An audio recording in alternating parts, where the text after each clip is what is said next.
Got traffic there. Blaster, just take it up to the departure end of the runway, then a left turn and a lowest downwind. Cessna over the threshold, coming up on the white dot, at or beyond the white dot, left turn first available. I got a high wind coming up on about a half-mile final, clear to land at or beyond. Traffic on the left face, you're following a Cessna down, low off your left. Square it up just a little bit, and then we're going to get you in. Start your descent, though. Start your descent on the base. Traffic on final, give me follow on base. Base traffic, start turning toward the numbers now. High wing coming up on quarter-mile final, take it all the way down to the green. Cessna taxiing on the green, expedite down to the next hard surface. Get me some speed, there you go, go fast. This is going to be good. I got traffic on a mile final, you're following traffic ahead and to your right. High wing coming up on the threshold, take it all the way down to the green dot. 5 Charlie Sierra, 2 mile final. A mile final, turn north, and we're going to just make you, we're going to bring you back around. Jet traffic's coming up on about a mile and a half final, runway 9er clear to land. Okay, all right, let's listen up, guys. If you're on final for runway 9, I want you to offset to the left. I got a jet that's landing on runway 9. The jet's cleared to land runway 9 if you can make it. If not, just continue straight ahead. It looks like you're going around for the jet. That's fine. Oh, we had one right in front of us, sir. Dragger. Let's see, what we got, a tricycle, put it down. Tricycle, put it down. Tail dragger, down to the green dot, then a left turn. Short final here, you cleared land on 9, all the way to the white dot, go down to the white dot. Find somebody to follow out here. Kennard, just come to the runway and I might have to just send you around. That'll be fine. And for the jet, you just want to stay in this pattern or you want to go back out for an instrument approach? Stay in a pattern, Charlie Sierra. All right, just stay with me here for a minute. And my tail dragger, let's see, over the numbers, go down to the green. And Kennard's going to have to go around. Kennard, go around. And my high wing here over the runway, keep it airborne. You do not descend. You got a fast guy behind you. Do not descend. There you go. Keep it airborne. As soon as the guy behind you gets slowed down, I'm going to put you down. So keep it airborne. The one that just passed the white dot, make a left turn on the hard surface. All right, my high wing tail dragger, you can put it down now. And Charlie Sierra, let me get you about a mile off. Let's see, Charlie Sierra, I lost. There you are. Make a left-hand turn. I'll try to resequence you here on the downwinds. We'll see how it looks. Short final, you're clear to land runway 9 on the white dot. There you go. And the tricycle left on the hard surface and follow the flagman. Welcome. Thanks for being part of the show. And let's see, just find somebody to follow on the final, and as you get close to the runway, if it's not going to work, we're going to send you around and then try to re-sequence you. Now, who else got sent around that's not back on the downwind? The Kennard? Yeah, Kennard. All right, Kennard, there's a Gulfstream up there that went around too. I just lost sight of him, but you're going to make kind of a left-hand turn and stay low. I think Charlie Sierra, what's your altitude? 3,200. Okay, that'll be fine. Just maintain VFR. I don't know what else is up there above you. Probably most everybody's down here, so just make a left-hand turn. We'll try to get you back here. Kennard's got the jet in sight. Okay, the RB, maybe an RB-10, whatever's here on final. Keep your speed up and go all the way down to the, aim for the green dot for me. Actually, keep your speed up. There's a guy behind you. Aim for the green dot, and I'm sure that's plenty of room for you to land on runway 9. You're clear to land on runway 9. Number 2, you're going to go down to the white dot. Follow the white dot. Actually, you know what? That's 1,500 feet. You're going to land at the white dot. The spacing looks adequate here. 2 guys on final. You're kind of tight there. Keep each other in sight, and you're going to aim for the white dot. If it's not going to work, we'll come up with a plan B. We might have to send you around. The second guy behind you out there in about a 2-mile final. Are you slow enough to be able to follow that guy in front of you? You need to go around. Well, I probably shouldn't ask that because I had about 5 guys answer me, so I should know better than that. After 35 years, you would think, right? All right, so let me see. The guy who's number 1, it's number 1. What kind of airplane is he? An RV type. All right, RV type. Keep it airborne for me. And I got a fast guy behind you. The number 2 guy over the trees there. Go ahead and put it down on the numbers. My first guy just coming up on the numbers at the over the grass at the numbers. I want you to keep it. T-minus 1 minute and counting. Hello.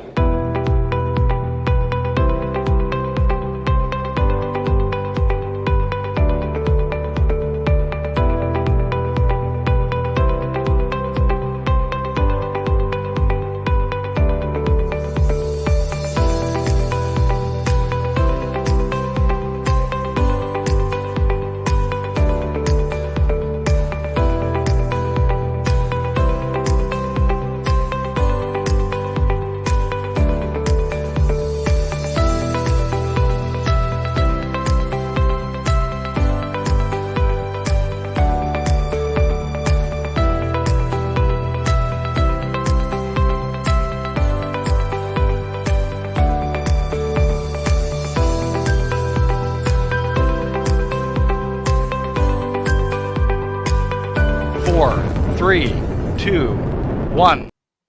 Hello. Hello. Evening. Everybody. and welcome to this Thursday night's live stream where the weather is pants outside. It's here.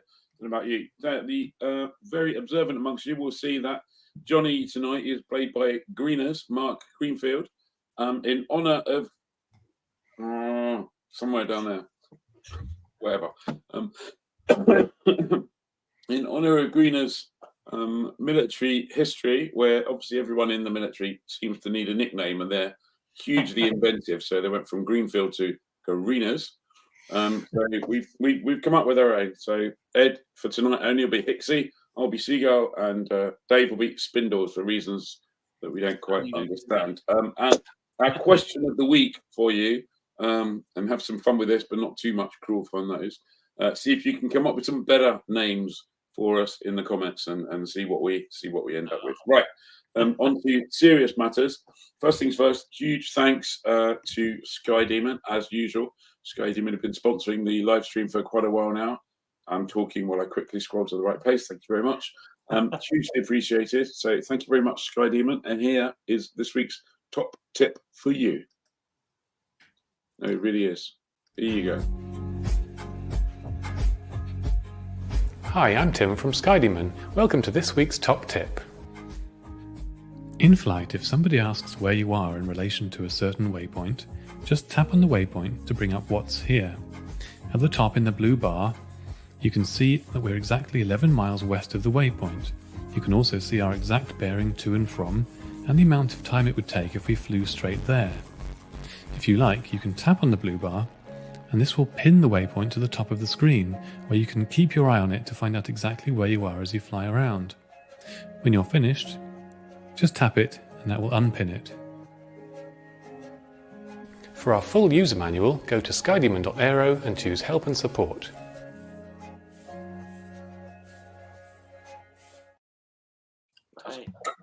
It's a cool little feature. It's very good. I learn more about Skydemon every week. Anyway, sorry, anyone? I learn more about Skydemon every week thanks to top tips. Yeah, no, me too. I think. I mean, some of them we've run a couple of times now, and we got some new ones to bring through. But I think that's up to top tip number 109. So 109. I mean, that's pretty bloody good going. Thank you very much, Sky Demon, for that. I can't even figure out how many years 109 will be. Somewhere north of 1 year, certainly, for sure. Right. Okay. Quick reminder while we're here that this year's running out, as if you needed me to tell you. So it's time for, if you haven't done it already, get your Fly 2023 minutes in, 23 airfield visits. Make sure you go on the forum and post it there. Thank you very much, Bose. Thank you very much, Continental. Thank you very much to you, Avionics. It's been a pleasure working with you all year. You haven't got long to go. There's probably going to be some flyable days left. And talking of flyable days left, if I scroll down here, there's a video from Simon who starts off. He's not live tonight. He's sent us a video. So he starts off looking a bit scared. I didn't listen to the rest of the weather in case it really was frightening. So anyway, here's Simon's weather for your weekend flying, or not, as the case may be. Hi everyone, sorry I can't be with you this evening live, but I am going to be with you in spirit, I promise. This is how things look as we go through the course of the weekend. Low pressure is tracking its way eastwards into the eastern parts of the country on Friday. Now, some heavy showers, I think, for tomorrow across parts of southeastern England. Heavy showers too across northern Scotland, across western Scotland, across northwestern parts of Ireland. But actually, elsewhere, it's not looking that bad. We've got a north to northwesterly wind. Quite breezy. Put the ticks on there to show us that it's mostly VFR conditions. 1 or 2 heavy showers into northern Wales, perhaps into northern coast of Cornwall as well. But not bad overall, away from those areas of showers. Now, as we get through in towards Saturday, it's a decent sort of day.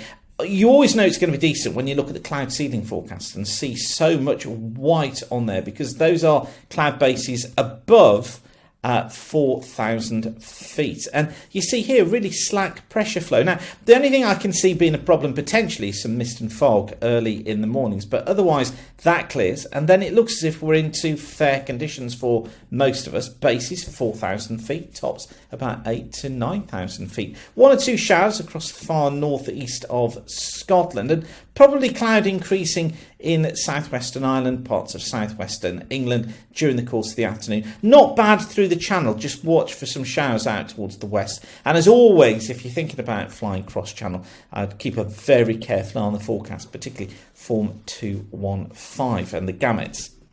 And then we get into Sunday, and for Sunday it is all changed. Now, a lot of uncertainty there has been all week in how Sunday turns out, but we've got fronts tracking in from the southwest on Sunday, these bringing periods of rain with them, some of it quite heavy at times. And you notice here on the cloud ceiling forecast, the yellow and orange colours showing us bases of below 1,000 feet. So it is generally non-VFR for many parts of England and Wales during the course of Sunday as that front moves in, probably feeling blooming cold as well, with the winds picking up. A few showers for northeastern Scotland, but for most of Scotland, for most of northern England, it looks as if it should be fair, although just watch for the rain getting into southern parts of northwest England during the latter part of Sunday. But you see there, actually overall across the northern half of the UK, things not looking too bad. So for me, it's got to be Saturday, the pick of the days.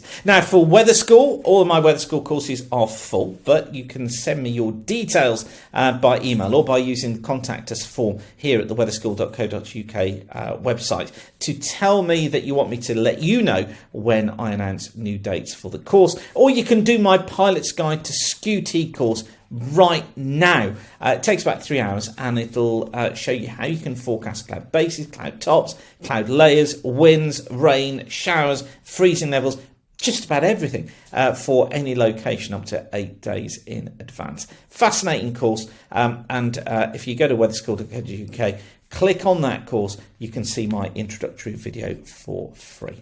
Okay, I'll leave you with that for now. Have a fantastic flying weekend. Make the most of Saturday if you can, and I hope to be back with you live next week. Bye for now. That is so freaking depressingly bloody typical. Saturday's the only day I can't fly, and Saturday's the day when it's bloody gorgeous. And the days when I can fly, it's, I mean, gee, you'd think after 30 freaking years of flying, that would, bloody hell, pain in the backside. Right, okay. It's just really, it's happened quite a lot over the last couple of months. It's just like, go to me. Yeah, right, let's move on. News. It seems to me that I've got the top news story because thanks to the CA, they released a consultation this afternoon. We love it here on Fly when the CA released some news late on a Thursday afternoon, and then bloody hell, scrabbled. And especially when it's a consultation, because you just know it's going to be pages of blah, blah, blah. Although, to be honest, this one's not actually too bad in terms of a thing to read. So this is kind of phase 2 of the CA's development, should we say, of the pilot medical declaration. There was already been a consultation, and this is the kind of taking forwards to what they're actually proposing to do before they do that. It's kind of an interesting thing, really. Let me just run through the highlights for you. It's open till January the 4th. First of all, I mean, it's a consultation, but I think by reading between the lines, I'm not sure how much of it is useful consultation, how much of it's decided already, but maybe I'm just too cynical, even though I'm still really too young to be that cynical. So first things first, it looks like the pilot medical declaration will end up being restricted to 2,000 kilograms. There was a secondary one up to 5,700 before, so you're invited to comment on that. So go comment on that. The CA kind of did a bit of research and went, okay, there's all these people who probably shouldn't have self-declared, but they have. It wasn't that many, but anyway, there's a few. So you need to actually have a driving license now in order to self-declare. If you don't have a driving license for any reason, then that needs to be substituted by a declaration from your GP, which you'll have to pay for, clearly. And basically the GP saying that if you did choose to have a driving license, that there wouldn't be any medical reasons why you couldn't have one. It might be that you can't drive or anything else, but there wouldn't be any medical reasons. At the moment, you kind of sign up for a PMD, or you make your declaration and it goes on till whatever it is, 70 or something, I can't remember. But it looks like up to the age of 60, you're going to have to renew that every 5 years. And after the age of 60, you're going to have to renew that every 2 years. And there'll be a thing at the end which makes that interesting, should we say. Stupid questions from the CA. do you think it's worthwhile introducing any educational material with the renewal thing? Duh. I mean, why do you even need to ask that, for God's sake? Are you like targeted on the number of questions you can ask or something? I mean, stupid questions. Just put the educational material in. Ridiculous. And then they decided, and there's another hint to what's coming up in a minute. They decided that many pilots would actually quite like a printed piece of paper. Pilots weren't happy with just declaring when it being happened. So now you should be able to get a printed piece of paper, or you will get a printed piece of paper to carry with you with your license. Woohoo! There's a question about the current restrictions on sub 2,000 kilogram aircraft remain. So that whole thing about maximum number of passengers, etc., and they'll probably remain. They are saying and suggesting that if you're doing a sailplane license or a ballooning license, now you'll be able to use a PMD for your supervised solos there, which previously you couldn't. The other thing they're doing is at the moment, one of those restrictions for 2,000 kilogram things is if you happen to be taking psychiatric drugs, for any, not recreational drugs, but like proper treatment type drugs. Well, I don't think they like recreational drugs either, to be honest. But if you are taking psychiatric drugs, then they've decided that actually the risk is worthwhile and that'll be okay. So you can carry on taking those and get your PMD, no problem. Microlight and gyro instructors, it looks like they'll be able to continue with a PMD, but obviously still no commercial stuff. But microlight and gyro instructors, not really considered commercial kind of thing. They're asking whether you should be able to, with a PMD, cost share with up to 3 passengers, and whether as a result of that you ought to make it clear to the passengers that you have a PMD, or whether you shouldn't be able to do it at all whatsoever. So should there be restrictions for PMD? If you have a part, this is really a bit technical, but if you have a part FCO license, you can now fly with a restricted instrument rating. So what everyone else calls an IMC rating, that's now going to, well, if this goes through, sorry, it's a consultation, so who knows? You will be able to fly, whereas now you can't. You can on CA issued, anyway, not Part 21 license.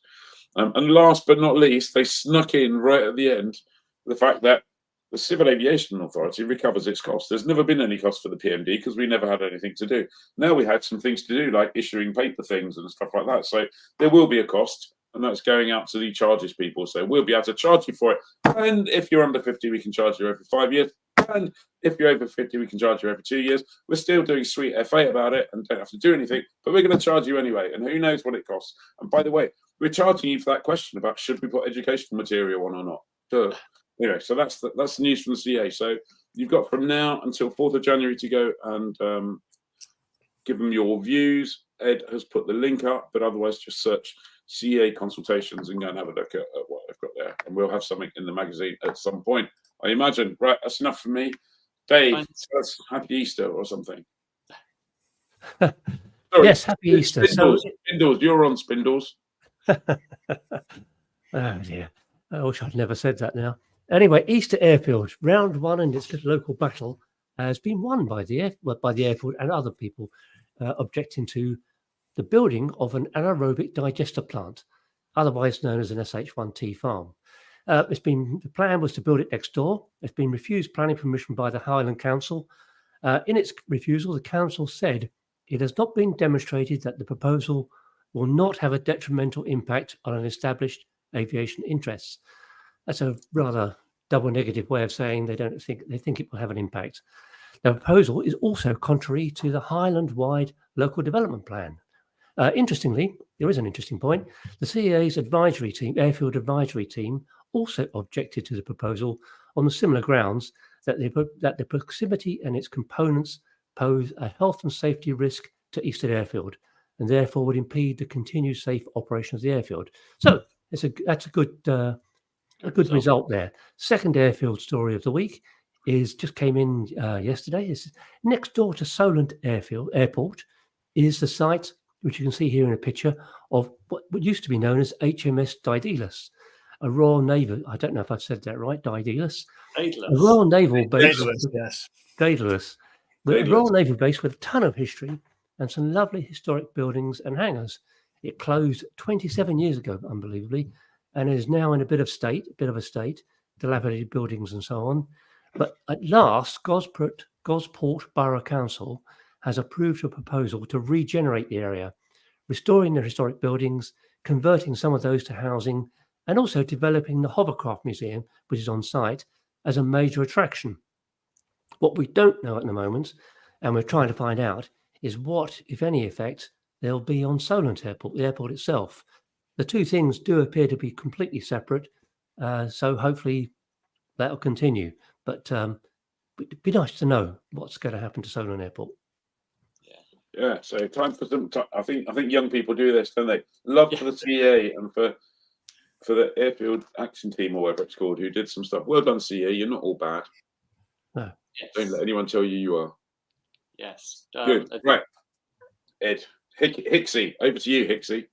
Adrian Norris suggests Ian's nickname tonight, Ranty. Yes. My news. So there's an award being presented to Steve Slater, the former CEO of the Light Aircraft Association. Steve has won an award for his restoration of Airy Mouse, a Curry-Watt wooden fabric single-seat biplane. The award was presented at the National Transport Trust's annual awards and received on Steve's behalf by Anne Hughes of the Vintage Aircraft Club. And it was presented by the Royal NTT's Royal Patron Anne, Her Royal Highness the Princess Royal. Airy Mouse was built by the Hampshire Aircraft Club for its designer Joe Curry, who was a former World War I pilot and engineer, and famously in the 1950s was acquired by Westland's chief test pilot Harold Penrose, whose own flying career began in 1920. Penrose obviously wrote a bunch of books. All of them are great reading for the normal aviator, but one of those was Airy Mouse, which chronicles all his flying in that biplane over the English countryside. So that's really great news. I'm also happy to report that Steve has finally, the good news is this week, Steve has finally left the Stroke Rehabilitation Centre. So this is 5 months after he had this incident in June and is continuing his recovery at home now. So I'm sure everyone here wishes him well. Absolutely. Very good. I've got some other home built, some other extreme home built news. At the other end of the spectrum to Airy Mouse, Belgian company JMB, they're now offering their version of the high performance Evolution kit plane. That's right at the top there. Seen with their own VL3 ultralight, which is one of the fastest 600 kg microlights around. The Evo is powered by a 750 shaft horsepower PT6 turboprop, and JMB are operating in partnership with Oregon-based Evolution Aircraft. The design still belongs to Evolution, but JMB is now handling production, marketing, training, and sales. It's not cheap. Expect to pay around 1.6 million euros. But that does buy you 4,000 feet per minute and a max cruise of 290 knots true airspeed. So, and finally, a little bit of Shark microlight news. Test pilot Chris Taylor, who we've had on as a guest on the live stream, he's been in Norfolk flight testing the Shark 600 for the UK agent TLAC at Little Snoring. He posted on Facebook this week saying, "It's a blast. I've tested a good number of 600 kg microlights in the last couple of years, but never enjoyed testing as much as I've done with the Shark." So, jolly good. I don't think the JMB is currently destined to come to the UK, I believe. No. Sadly, no. for Neither the 600 kg ultralight and definitely not the Evo. No. Sadly, but there you go. I guess they could get permission to bring it over to like the LAA rally. Just park it there and go. Nah. You could. It's like the old bullseye, Jimbo, and going, look at what you could have won. So you could have won. Greeners, you're on. So my story is about FLIR, forward-looking infrared, which is very popular in military and very expensive operations. It's used on tanks, armored fighting vehicles, naval vessels, and possibly the very last place you might expect to find it is in a Cub. And yet, the Carbon Cub guys have released an option to actually have FLIR on their Carbon Cub. So you can see it on a Garmin G3X avionics display, developed by a company called Hood Tech Aero. it gives you the ability to allegedly enhance your situational awareness by, as you can see on this picture, flying through a valley. Rather than look out the windows, you can look down at your fleur instead. So I'm not quite sure why you would be doing that. It's supposed to enhance situational awareness in low light conditions. To be fair, in the air and on the ground. So much like the Rolls-Royce Axel had that little periscope underneath the airplane to help taxi, maybe this could help you get away around the airfield in the fog. It's almost like the answer to a question that hasn't been asked. But there you go. If you get a carbon cub, you can now have forward-looking infrared and show off to all your mates down the pub. I think the show off to all your mates down the pub could be one of the marketing. I guess options are the options list on that is long, but if everyone's ticking all the options and you're the only guy, you check out my FLIR camera. Yeah, absolutely. I've got the biggest FLIR camera on the block. Yeah, absolutely. How are we doing, Dave? Are you going to jump in on the next one or not? Yep. Well, it's just a final news story. There's another drone story. This is about in Cornwall, an effort called Open Skies Cornwall. They've got £2.4 million of taxpayer money to do this project. It involves our old friends Skyports, and they've got the biggest drone yet in service. It's called a Piker Pelican, weighs up to 175 kilograms, and they're going to operate this through for hospital reasons, NHS reasons around Cornwall. Admittedly, getting around Cornwall by road can be challenging. Anyway, what we don't know is how they're going to achieve their aim of a permanent operational environment in Cornish airspace. That's what they say. We've asked for an interview to explain how they're going to achieve that, but so far they haven't come back to us. Yeah, it's 2.4 million. That's an incredible sum of money. If you were to be cynical about it, you might say that's 2.4 million to trial something that has been trialed countless times up and down the country already. Yeah. And I before I decided to load that picture, there you go, have another look. Looks lovely. I did actually think to myself, I did actually go in searching for a picture of a field, and I was going to put in Photoshop lots of pounds over it and talk about farming grants, but I thought that might be libelous or something. Maybe. It might be a bit cynical as well. Yes. I'm getting bored with people accusing me of being cynical, because I'm definitely not cynical. Yeah, no, I know what you mean. But I mean, I'm not sure what coordination goes on over all of these trials. It does seem that there's a huge number of trials, all testing exactly the same kind of thing.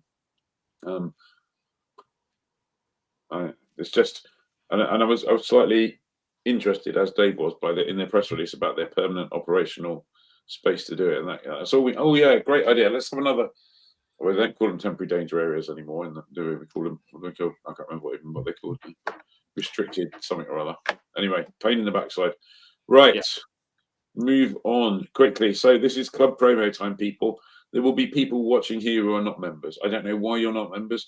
Do yourself a favour. Don't make your life that difficult. Come and join. It's only cost you £5 a month. This month, you'd get landing fees for Wickham. That saves you 20 quid for a start. Sutton Bank, Edgefield, Longside, Land's End, 50% off. Plus, next Tuesday, you'll be able to come along to the exclusive webinar that's happening. And I've got a picture of it at 7 o'clock, where our very own Hixie will be spending a certain amount of time giving everyone an introduction to home building. So that alone has got to be worth a whole year's worth of membership. Absolutely. Plus, to be honest, there's now a whole library of webinars that we've got that as a member you can go and watch. Plus, you get free landing fees, you get 5% off poolies, you get all sorts of other bits and pieces, access to all the content we do, an exclusive webinar that has got amazingly high production values on a Wednesday afternoon. Just all of that for £5. So come on, do yourself a favour. You deserve it. You're worth it. Go and spend that money. Thank you very much. Right. In that case, it's time you've all been waited for. It's time to bring on Matthias Dolderer. I'm going to just do a little bit more of those funky. There we go. There you go. Funky production values. Matthias, hello. Dave. Oh, Dave's even moved to the top. Readiness. Yeah. Take it away, Dave. Okay, so Matthias, our guest tonight is Matthias Dolderer Red Bull champion in 2016. Now a member of the Flying Bulls. That's the personal air force of Red Bull. He flies a Corsair for them. And of course, he was founder, along with his sister Verena, of Tankosh, the European version of Oshkosh. I've read that you're born in a place called Ochsenhausen in Germany. Sorry if I think I'm nearly correct on that. I did practice quite a long time. Just north of Bodensee. Born in 1970. That makes you, 23 now, something like that. And so, Matthias, you're pretty much from a flying family. How did it all start? You had your first flight at the age of 3, I believe. That's right. First of all, hello to everyone on board here and everyone who is watching. So I got into aviation actually through my dad, who made his pilot's license in the early 70s to be able to open an airfield in Germany, because that was his dream and his vision. So after he finished his license, I was one of his first passengers in a Super Cup flying overhead our village, overhead our farm, which we had. And this was, it's still so deep in my brain and in my memories that it was one of the coolest flights ever, because I can remember it. And this, so I got totally hooked to it, and I never lost interest in aviation ever since. Okay. And then at the age of 5, we moved to our airfield, which was built by my parents, and ever since I'm around aviation. Right. Was there ever a chance for you doing anything else other than aviation? Yeah, there was a chance. Actually, I wanted to be a tennis player pro, because we had 2 tennis courts on the airport or on the airfield. But as soon as I started flying myself at the age of 14, officially, there was nothing else anymore, and there was no discussion about it. Yeah. Do you still live at the airfield at Tannheim? I live in Tannheim, but not at the airfield anymore. So I'm living 2 kilometers away from it. But my parents still live on the airfield, and I'm still there every day when I'm home. Right. So the Red Bull Championship, you became champion in 2016. You actually joined the Red Bull series in 2009, and you made quite a good impact in your first season. What was it like? Oh, it was the fulfillment of another dream. So at the absolute first Red Bull Air Race in 2003 in Zeltweg in Austria, I was flying a display at the Air Power, and during this event, and I saw those guys racing, and I said, hey, I want to join. This is so cool. I have to do this. And by then the starter field was full. And then, so I got the chance to start in 2009. After I did all the immense aerobatic training to fulfill the requirements to join the Red Bull Air Race. And then it was like from the farm to become a hero, to be able to publish, let's say, aviation all over the world in a sporty way was something I could have never imagined before. So it was something super special. It's like if you ask Sebastian Vettel or Jenson Button how it is to drive a Formula One car, it's just the top of the top. Yeah, I read that you once compared the precision flying of the Red Bull Air Race to trying to park a car in a garage while traveling at 400 kilometers an hour. Yeah. Yeah. So if you approach an air gate which exists of a gate which exists of 2 pylons, they are about 12 to 30 meters apart from each other. And if you approach it with 370 kilometers an hour, if you look at it from 1 or 2 kilometers distance, you say, okay, that's not so bad. But the closer you get there, the tinier the gate gets. And I mean, try to do it at home with your car. Just park your car a little bit faster into the garage, and then you see how narrow it is. It's one of the coolest things you could ever do, to race along a racetrack in the middle of a city. So is a skill aerobatics or is it racing? It's both. Actually, you need the aerobatic skills to be able to maneuver your airplane in a millisecond and millimeter. And on the other side, you need this aggressiveness compared with the coolness and the calmness. You need both, actually. You need to be a type of fighter guy. to really be successful in it, I would say. Yeah. Yeah, that picture we showed up just a second ago showed wow, how close you are to the air gates sometimes. In the middle of it. In the middle of it, yes. Sometimes you're in the middle of it, but most of the time when you hit a pylon, you just slice it open with your wingtip or winglet. In this case, I was a little bit further in it. I think this picture was from Indianapolis in 2016 on qualification day. Yeah. You can feel it, you can hear it. It's like poof, like when you drive your car overhead a stone or something like this. It's not a big deal, and it's part of the game. That's why they are. That's why you can feel them. I remember interviewing Paul Bonham back around there when he was obviously very successful in the Air Race Championship, and he was saying that he was pulling 12G at various times. I mean, that's an amazing G force. Do you feel that all the way around? It is. I mean, pulling 12 Gs, it's different than pulling, like we pull the 12 Gs for just a split seconds, and then we maybe turn around in a 180-degree turn, for example, with 8 or 9 Gs. But the peak of 12 Gs is just a little moment, so it feels heavy. Of course, you have to be prepared. Mm-hmm. And but at the time you do it, you build up a G resistance because you pull Gs almost every day, and then you get used to it. You know how to handle it. You know how your body reacts to it, and you know at the day when you do it, you do a G warm up, and then you know how you are. And not every day is the same day. So some days you can handle it better, and some days you have to fight it harder. Right. I know Mark, who's Greeners, is in the who's one of our presenters tonight. He runs a company called Ultimate High. I don't know if you're aware of Ultimate High, but Mark, you must come across high G quite a bit of in what you're doing. I do, but we don't need to pull the huge amounts of G that Matthias pulls, and I'm in massive awe and respect of him. I also think it's very unfair that of all the pictures you could have shown, you choose to show one where it's actually clipping a pylon, which I think is terribly, terribly unfortunate. It's something I would have done, but I'm surprised that you guys have done it. Well, there are some other pictures as well, which we can show up, but yeah.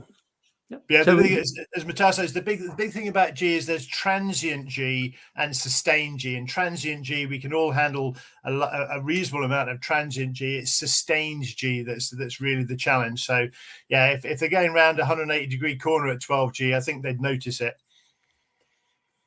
Yeah. So, when you pull 12 G, are you still fully conscious?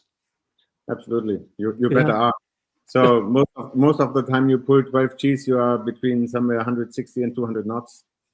And of course, our airplanes over the time they developed, it got developed really nicely. It kept the energy really nice with all the modifications we've done. And of course, you have to be prepared. You pull it, and you have to be awake. And if you feel a split second that you can't handle it, then you just have to ease on the stick and pull out of or push out of the track. So in that 2016 year that you won the championship, you won it pretty convincingly. So what was the difference that year?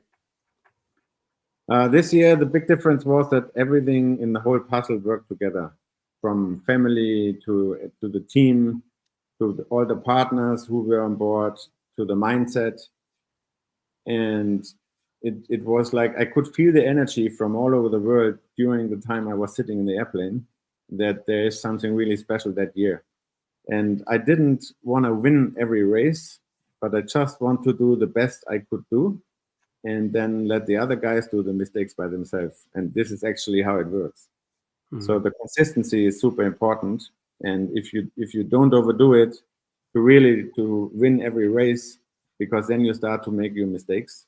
So if you ease back a little bit, but make the maximum performance, then the chance is really, really big that you win. Yeah. You mentioned, you mentioned the development of the aeroplane. You were flying an Edge 540. I think you had the version 3 at the end, didn't you? Yeah. I bought the V3. That's a fun story, actually. I was at my absolute second air race in San Diego in 2009. And then I met Eric Tifko after the race at the Sky Launch, or what it was called. And then he told me that he will build a new race plane. And then I said, I want one at my second race. And then I told him I want serial number 1. And then he said, well, it's not available anymore. It's sold. I could have serial number 2 of the V3. So I ordered it on this Sunday evening. And on my way to Windsor, Ontario with Pete McLeod, we made a stop in California at Lycon at Ken Tunnel's place. We ordered an engine, both of us. And then we continued to Eric Zivko in Oklahoma, and we both actually bought an H540 V3. And I got my V3 in 2010 in June. I did one race in New York with it, and then there was one more race in Germany, and then we had a 3-year break with the Redbull Air Race. So I had 2 H's sitting in the hangar at the end of 2010 and no race anymore. So how does the extra, H. How does that compare to an extra aircraft? I know Mark was interested in that particularly. Yeah, my personal opinion is for the Aresti aerobatics, for the classic unlimited aerobatics, there is no better airplane than the 330 SC or now maybe the SX. The H540 has a different wing. It's a little bit different airplane, but the wing design is much better for speed. So it accelerates faster, it flies faster, and that was the reason why everyone at the end flew an H540, because the wing is just faster. Mm-hmm. Yeah. Was it a bit of a family sort of thing with the Red Bull series? Did you all get on very well together? Yeah, I mean, at the end, you travel around the world with 500 people around you. You're one part of the whole event actually with your own team, and then it's every race is like Christmas because you see them again every other week and or every 4 weeks or whatever. And we had people coming from all over the world, from every continent, which was amazing. We had a super connection to all the medias, to the fans, and also with the other pilots and teams. It was super cool to get to know everybody. It's like Formula One. Not everyone really gets along very well, but we all pull on the same rope. We want the same. We want to do our sport. We want to succeed. And at the end, it was the time of our life. Right. So I've got a quick question. Talking of Redbull Air Race and the time of your life, of all of the circuits, which was your favourite and which was your least favourite, and why? I think the favorite is the one you are in at the time. Every racetrack had something really special to it. I would say if I would have to pick one, super cool one was an Ascot at the horse racetrack in England. Mm-hmm. Yeah, because we had a standing start in front of the Royal Tribune,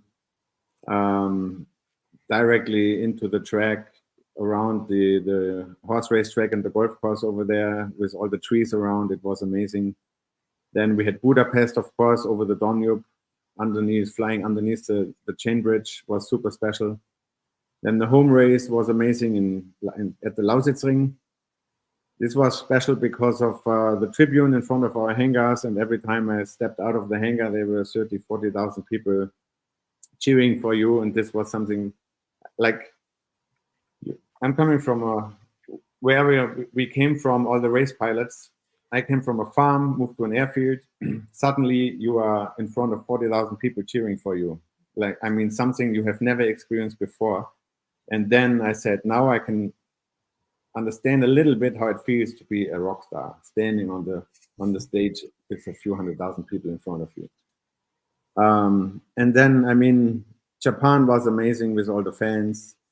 New York was super special over the Hudson River. So we had some really super cool tracks. And takeoff and landing actually is something we have to announce or to talk about also is during a Redbull Air Race. Not a lot of times we were on airfields, but most of the times we were either on racetracks or on parking lots or on horse racetracks, just some runways outside of an airfield. And there we had the super cool landing strip actually at the Red Bull Ring in Zeltweg in Austria, which was very narrow. and we took off after the first corner. So on the Formula One racetrack, we landed and took off, and this was super cool and super special. So, and I mean, I could talk about every air race that there was something special. So it's hard to pick one. It's almost not possible. And if I would have to pick one, then maybe it would be Indianapolis 2016, where I secured my World Championship title out of my own power, winning the race with one race ahead of the end of the season. No one else was able to do this. And to win it in style, the championship, to win with winning the race was super cool. Yeah. I think most of us would have put money on that being your favourite track. Actually, it's got to be honest there. In Formula One, in Formula One motorcar racing, they've made lots of progress on safety in terms of putting halos in and trying to make the whole thing safer. It's very difficult to get rid of the inherent risk of air racing, and without being melodramatic. Is that part of the reason that the air racing stopped? That people were concerned that they were going to lose people? No. So safety was always number one for the Redbull Air Race. At the time I was in, from 2009 to 2019, safety was always on the top. So it was not only choosing the pilots, to train the pilots, to develop the pylons, to be able to cut them, to develop the airplanes, to make them safer, to implement systems like on the rundown, on the operation, with the rescue divers, with the diving training we had. There were so many, like a lot of points which you never find at any air show, which were developed for the Redbull Air Race. So I would say, and it was also my feeling, that during the time I'm in the racetrack or in the operation with Redbull Air Race, I felt the safest ever in aviation, because everything was taken care of, you can imagine. And the reason, like the official reason why it stopped, was that the interest is not there in the world, actually. So the money they have put in was not worth the outcome. And what I understand is, what I also believe, that it's really hard to make money with it. I think they never made money with it. They just put it in. Of course, there was a marketing aspect to it, but it's the same to Formula One. And if you compare aviation with like Redbull Air Race with Formula One, or soccer or tennis, so in our aviation part, there is no industry. And every little baby who plays with a ball or with tennis balls or golf balls, they drive a bobby car, they can identify themselves with a car driver. So everyone does this, but no one is flying.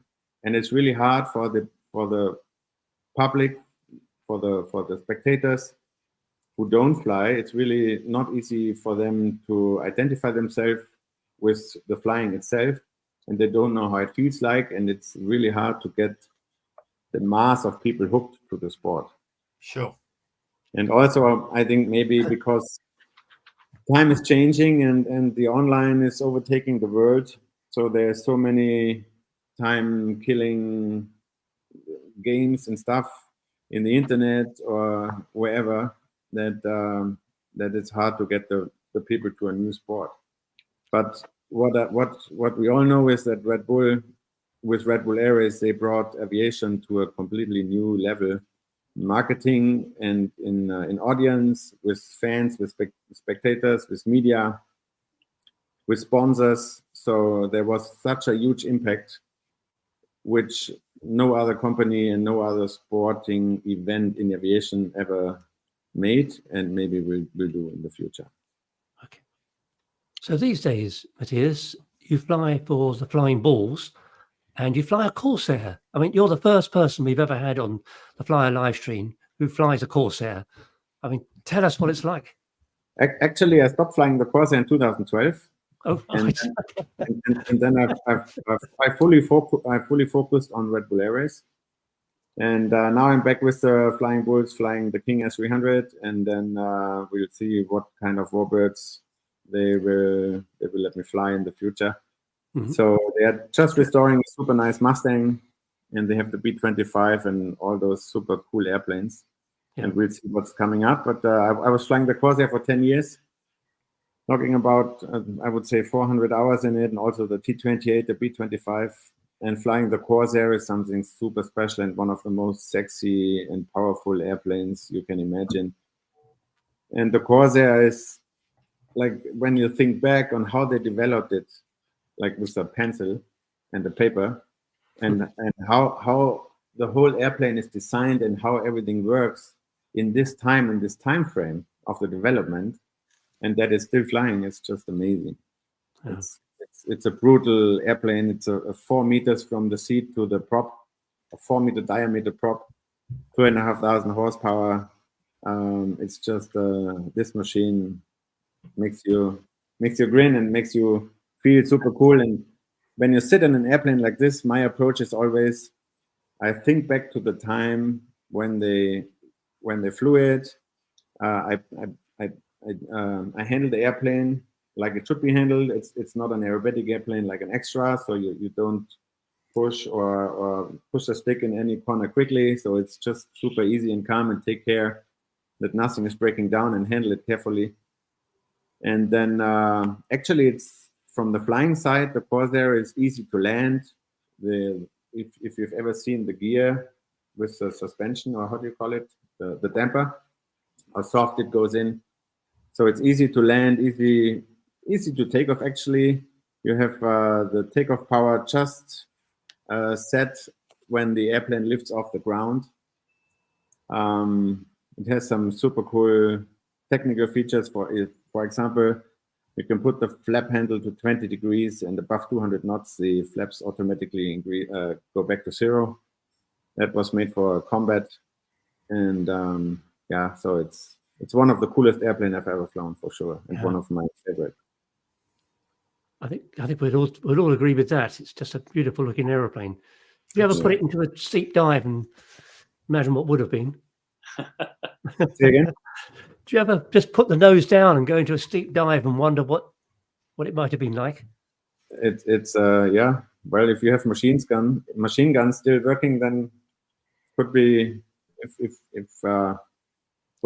you bring the nose down, it's accelerating very fast, especially when the power is on. Mm. And if you want to brake, then you just put the gear down, and that's a huge speed brake. Right. But we don't do this in freedom times. Okay. So this third strand. Sorry, Ed. What was the B-25 like to fly? Oh, it's a bomber. It's accelerating slow. It behaves like a huge truck. But it's such a cool feeling to fly an airplane like this. And whenever someone flies this airplane, I think they talk about, imagine how it was 1945 for those guys to fly in dark, in shit weather. I mean, they had no GPS. I don't know if they knew where they were and how they were able to drop the bombs over a city in Germany, for example. How they found their way, but it's a cool sound because you have 28 cylinders, I think, and now what is it? Is it 36 to 218 cylinder radials? Is it? No, it's not. It's 2 times 7, I think. So there's a lot of power in it, but it's super heavy. You can sit, if you're a passenger, you can lay up front in the glass nose, or you can lay in the back in the glass tail, and it's like driving a bus in the air. Right. But it's fun. So, it's more fun. It's more fun than to drive a bus, for sure. So Matthias, there's a third strand. Finally, there's a third strand to your career, which was obviously Tannheim airfield, and you established Tankosh, the party. Mm-hmm. Unfortunately, you've had to stop that. Is there any chance of that ever coming back? Sounded like a wonderful event. It was an amazing event. Again, I think it was one of the coolest events we've ever had in Europe for aviation. We built it up. So we started it in 1993 at a small burn fire with a guitar and a box of beer with 10 airplanes and 20 people. And then they said, "Oh, come on, let's do it again next year." So it was 20 airplanes, 40 people, and every year almost we doubled the number of airplanes and people. And always at the focus and on our goal was with our parties that the people have a good time who come to our airfield, and when they have a good time, they come back. And we at every Tankosh, like it was called ultralight fly-in from 1993 until 2003, so the first 10 years. And in 2003, we already had, I think, 550 airplanes on our airfield, a huge party. And actually, we even didn't have a permission from the local CAA. And then after it got so big, they talked to us, and then they said, okay, we should talk about a permission now, because at the beginning we never broadcasted Tankosh outside of the aviation world, so it was no air show. It was not for spectators. We didn't want anyone outside of the aviation world know about the event, and we didn't want spectators actually, because we wanted it to be 100% pilots party, from pilots for pilots. And then in 2004, we gave it the next step, and we in 2003, one of the German aviation magazines, they wrote about our fly-in and said Tankosh to it, so the mix between Tannheim and Oshkosh. And then I said, this is our name, so we take it. And we made a logo, and then further on it was Tankosh. And it was always the same. It was the party was the most important for us. And with coming more and more of the media, it was more and more interesting for the airshow scene as well to be seen, to participate in Tankosh, to be part of it. Then, of course, we had a lot of pilots, and then it got more interesting for the industry, like the little industry we have in aviation. We had about 150, 200 exhibitors. It was a small aero actually next to Tankosh. But it was always a party. So every time I talk about Tankosh, it's 90% the party and 10% the rest. So for us, it was another lifetime event we built up.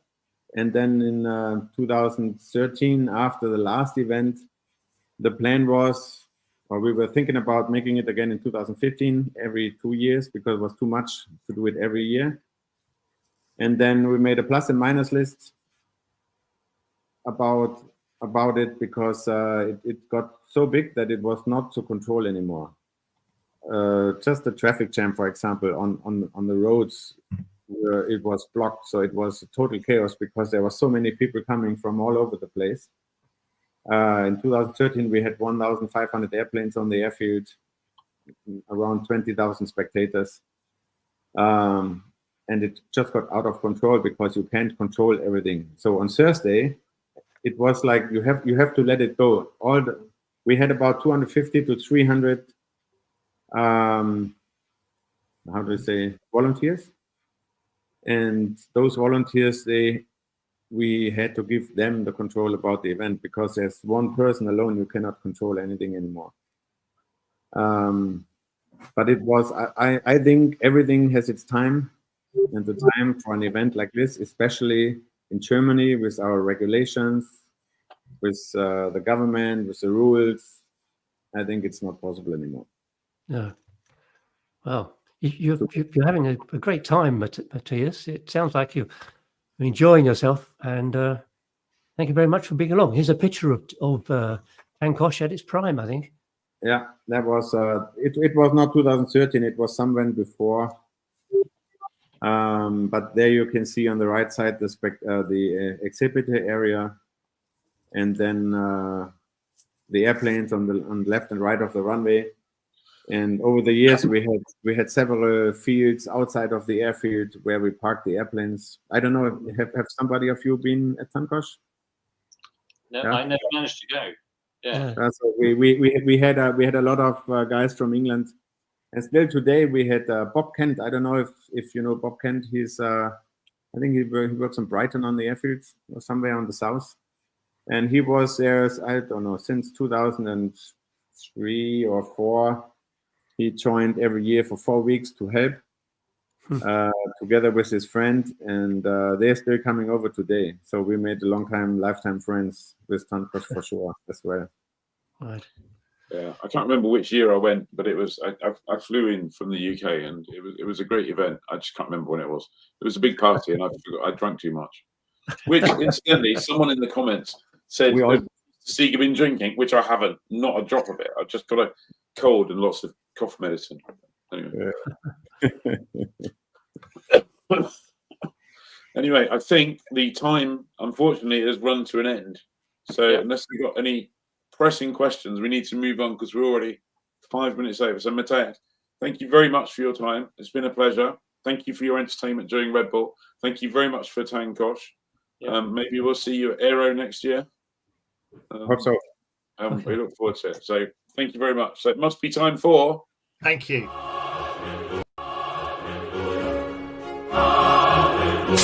Ed wins. Ed wins. Ed wins. I don't know if you got the wrong one. Played the wrong one. I didn't mean to play that, everyone, because obviously it doesn't. It's not always guaranteed that I win. So yes. What a great guest. So this week, so Wednesday, we asked the Wednesday afternoon live stream viewers for their ideas again, because they came up with a great idea last week for fancy hanger topic this week. And Dan Smith suggested picking our favourite pusher aircraft. So who's first? So it's Dave. Dave is first. Right. Well, I've chosen the smallest aircraft with the longest name. It's the Exodus Air Sports Delta Jet 500 Stingray BMW. So, and this is the view forwards. No engine at the front, of course. It's all at the back. And there it is. It's just stunning. It's just a wonderful aeroplane. It's a flex-wing microlight powered by a BMW motorcycle engine. Great. I think it's best views, real bugs in your teeth flying. You just need to summon your inner Wim Hof in winter flying. Now, I know you're a big motorcycling fan, and I know flex wings are, the motorcycles of the air. But in all the history of all the pusher aeroplanes in all the world. Well, I already have a Beach Starship in my fantasy hangar. Okay. Which, so I couldn't use that again. Yeah, fair enough. Just in case anyone out there is wondering, this is not fixed. Dave did actually go and choose that of his own free will. He didn't. I do love flying flex wings. They're lovely. Yeah. Ian, is it you next? It isn't as you, but I can go if you like. Well, no, I can go. I'm happy to go. So I, like Dave, in the past I have picked the Beach Starship, which is one of my favourite pushers.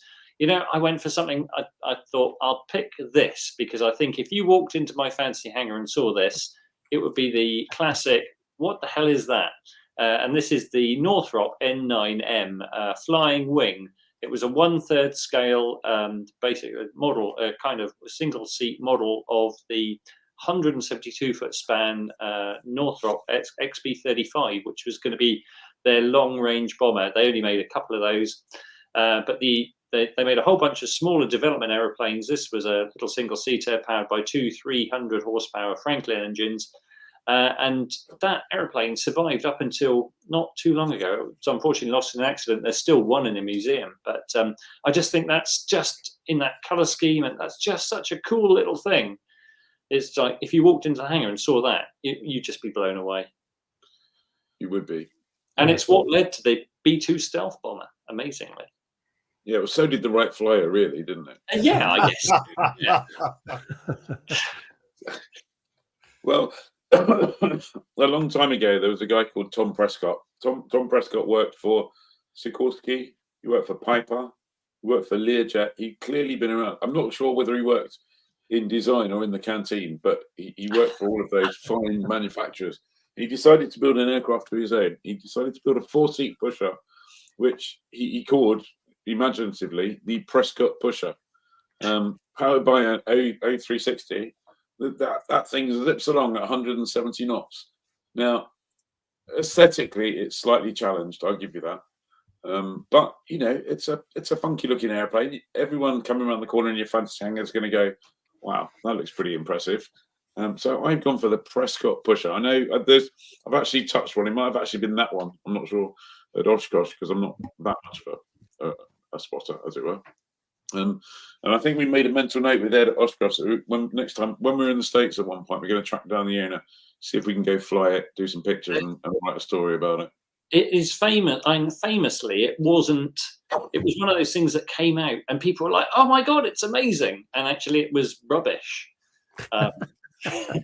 It was not the world's best kit plane, and they didn't sell very many of them. And the people who had them had often regretted building them. But a few still exist today, and I think we did say we'd go and investigate. It's like, why did people decide? Why were they so terrible?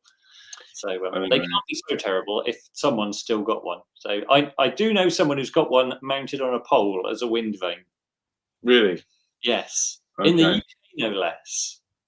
So for our next one, it's Greeners, and Ed, I'm going to ask you to put the Greeners picture up when he's ready.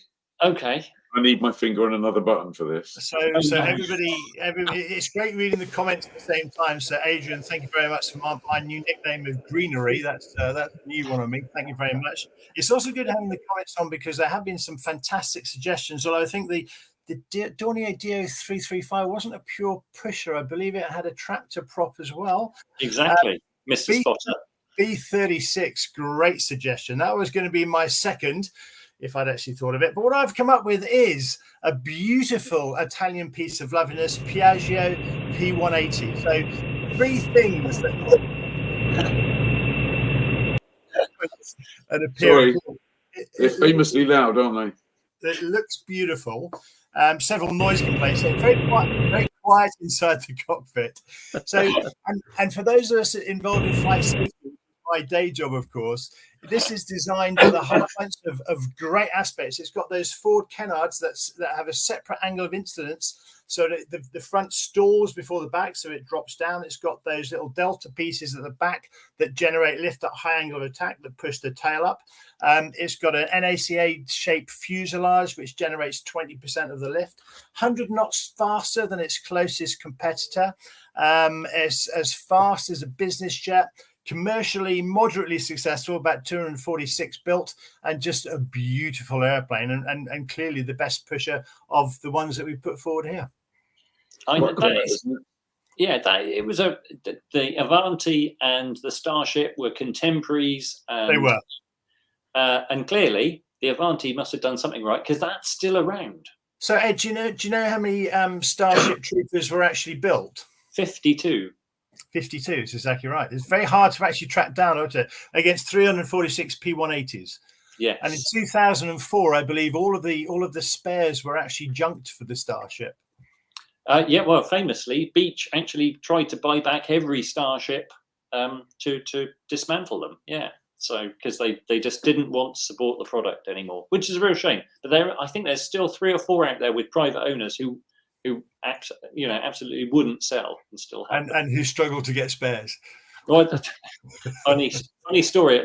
I think at least one person who's got the very last Starship went and bought. I think he bought the entire Beech stock of spares because they were just flogging everything, and he's got another 2 aeroplanes worth of other bits from things taken apart. So I think this little tiny community of Starship owners must support themselves. I feel like the P180 is almost the practical version of the Starship. Yes, yeah, and famously now you can get it in a drone format. So they call it the Hammerhead, don't they? That's it. Yes. Yes. Yeah. Wow. So, and critically, Fancy Hang is all about what the audience think. So, what are we looking at? There were some very cruel comments I saw. Dave loses even if everyone else chooses a dustbin. That is hard. I haven't gone back quite far enough here. There we go. Yeah, so wheelie plane rate. Yeah, as like Mark said, the Dornier DO335 push as well is pull as well as push. So Dan Smith, who came up with the idea, tonight I'm choosing the HOV Airlander. Dan, it was a great suggestion, but you can't win for that. How about the Rutan Starship? Yeah, it's a favourite here. Dave loses. The Seawind, Dave loses. It hasn't even got ailerons. Not always a criteria. Piaggio Royal Gull for me, says Mark Albury. CFM Shadow, says Chris Holiday. Vickers FB26, only because it's also called Vampire. Oh, wow. Okay. The Optica. Oh, no, Paul. Convair B36. Yeah, that's a good choice. Ed can certainly pick a pusher. Ed wins with his wing. Ed loses. Dave loses. That doesn't look at all pitch sensitive, says Ian. Ian says Mike Roberts. Yeah. Yeah, Well, Ian's pusher looks roomy. There you go. That's almost an Ian wins, isn't it? That is almost, yeah. Prescott pusher on a strip in East Yorkshire. That's the one that is the wind vane. What else have we got? Second choice, Malt Taylor Mini Imp. Come on, Greeners, you need to save the day. And did Greeners save the day? I'm sorry, but I can see 5 wins for me in the comments. I'm just saying. Look at this one here.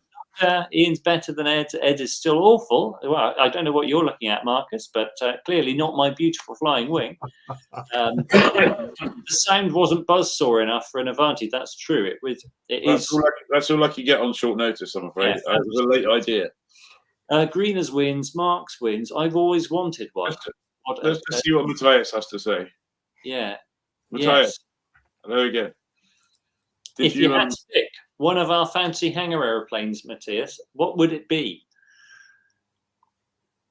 Oh, and he's muted. I'm just lip reading Piaggio P180. Yeah. Hang on, you're off mute, Matthias. We can hear you now. Piaggio is a super nice airplane, but my favorite pusher airplane is the Chinook Ultralight, which I flew in 1988 to England, actually, for the European Championship. Which microlight was that? Chinook.